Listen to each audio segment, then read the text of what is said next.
ሄሎ ወየቲ ለምንድን ነው ስልክን ማታነሳው? የቤት ኪራዩ ምን አረክ? ከፍያለሁ እያለኝ እኮ ነው። ለኔ ለምንድን ነው እርሶ ሰውን ክፉ የሚያናግሩት? ይሄንን ነው የፈራሁት። ይሄ ጉደኛ። ሄሎቲ ሄሎ ወይኔ ተበላው። ሄሎ እቤት እኔ ጋር መተሽ ነው እንዴ? አዎ ጭራሽ አልከፈለም እኮ እያሉኝ ነው። አዎ ልክ ናቸው። አልከፈልኩም። አሁን ከፍያቸዋለሁ አላልክም? ለምንድን ነው ደግሞ የምታለከልከው?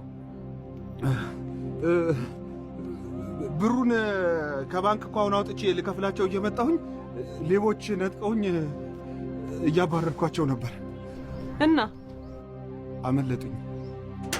የኔስ ጉዳይ መፍትሄስ?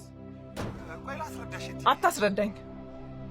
ብሩን የመጠጥ ዕዳህን ከፍለህበት ወይ ሌላ ነገር አድርገህበት ነው? አረ በፍጹም እቲ አንተ መቼም አትለወጥም። አረ እቲ